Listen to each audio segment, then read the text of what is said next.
Hi everyone, as always, glad to connect digitally with you again. Today I'm joined by a very special guest, Roy Roche. Roy is the Vice President for Screening Media at Multotec, but for the purpose of our chat, he is also the Southern Africa Coal Processing Society's 2021 Coal Man of the Year. This is a prestigious acknowledgement within the coal fraternity and a worthy accolade. Roy, thanks for joining me and congratulations on the award. Thank you, Laura. Sure. It came as a heck of a surprise, I've got to be honest. And I'm honored, I am honored, but to be put in such esteemed company, wow, that is quite something. It was a major surprise, but a very nice one. Amazing. So, Roy, I'm actually keen to hear from you on your involvement with the society, what it's been up to recently, and perhaps we can even have a quick discussion around the coal industry, which has, somewhat become quite controversial. But that aside, let's start with the good news. So what does it mean to you, Roy, and to Multotec to be awarded and acknowledged as the SACPS Coal Man of the Year for 2021? It really means a lot. I mean, I have been in this industry for 40 years, funny enough, as of this beginning of this year. I worked for Anglo American for 7 years of that, and then the remainder of the time I've been with Multotec. Spent a lot of time in the coal industry. So it's very nice to be acknowledged. It's wonderful, and I've worked with an incredible amount. All of those people, all the previous coal processing persons of the year. I mean, I've worked with most of them, worked for them, so it's really quite something. Amazing, Roy. On the back of your obvious expertise in the coal sector, let's talk about it in South Africa. COVID-19. How has the pandemic actually impacted coal in South Africa? Look, it definitely had an impact. I mean, the initial shutdown was heavy, but luckily it was, it was a critical, it was described as a critical commodity. And of course, they carried on exporting it. So that at least allowed the industry to maintain, sort of normal levels of bringing in revenue, etc. So, but we saw a lot of small collieries, particularly, close down. It impacted our business in Multotec. We saw pretty significant downturn, but somewhere between 10 and 15% in revenue terms. So it was significant. And unfortunately, some small collieries have not reopened since. The major turnaround took them about 6 months to really recover. And we saw the pickup about 6 months into the pandemic, and sort of around about July, August, they started really coming back online and understanding how to deal with the COVID. So it was an impact for everyone. But from a Multotec perspective, we just carried on producing. We were ready. For some reason, we were ready, but we were ready because of China. We have a subsidiary in China, so we were actually ready for what was coming. Okay, brilliant, Roy. What, from an SACPS perspective, has the society been busy with since COVID-19 protocols were implemented? And from your perspective, what positive contributions has the society made over the last 18 months or so?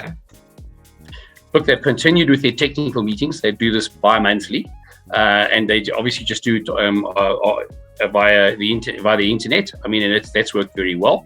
So that continues. And the good work that they do in supporting their students that they give bursaries to, that work continues in the background. Obviously, they've battled because they get a lot of revenue from two major areas: their annual dinner, which happens more or less in the middle of the year, and that, of course, last year was cancelled, and this year again.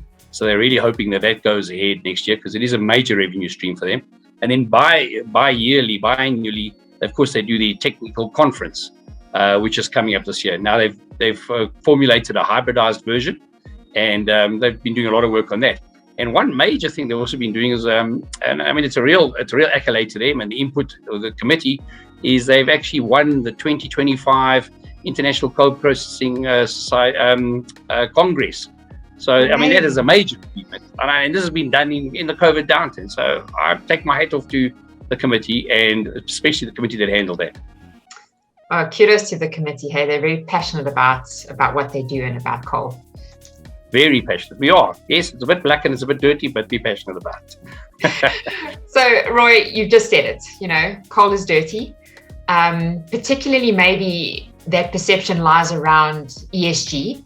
So what is your view, Roy, on the coal industry's future in South Africa as a result of this dirty, if I can call it, perception? Okay, my view.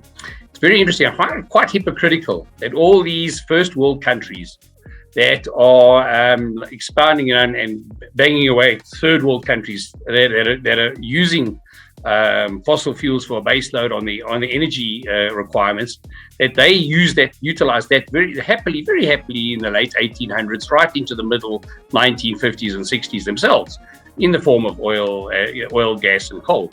And now they come along in a fairly hypocritical manner, saying, "No, you guys must clean up your act." Yes.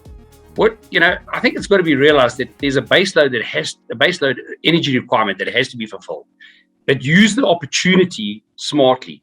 Now, I get that. I definitely get that impression that that's what Eskom are doing.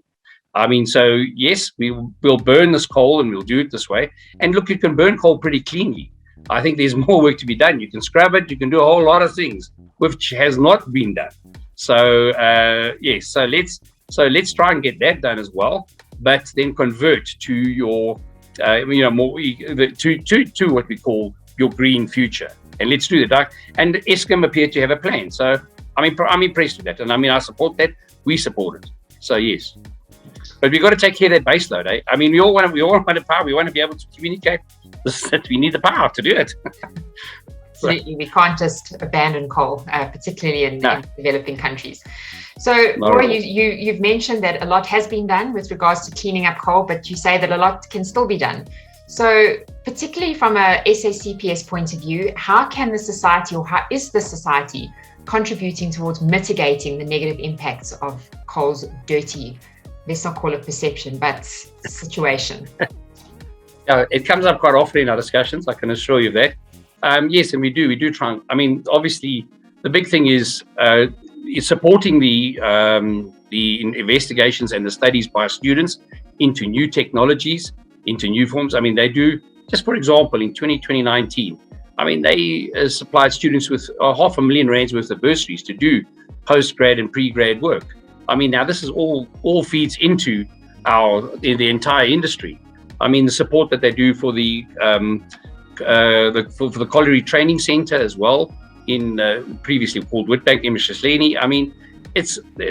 This work's still being done and still goes on. And they pump all the revenue that they get, goes back in one form or another back into the industry, into the coal industry. And really, so that work must continue. And hopefully when I sort of slow down a little bit, I'll have a chance to be able to help them a bit more in doing this, I guess. Because that's coming. Well, Roy, as the Coal Man of the Year, I'm sure you are doing lots and lots of work within the society to help improve the coal industry. There'll be others that are doing a lot more, I can assure you of that. My real work was done in the early days, but anyway, the earlier days. It's been so wonderful to catch up with you. It's great to hear what the society is doing and to hear your positive feelings about coal. So once again, congratulations on that special acknowledgement, and I look forward to seeing what else you are going to do with the Coal Society in the future. Thanks, Laura. I really appreciate it.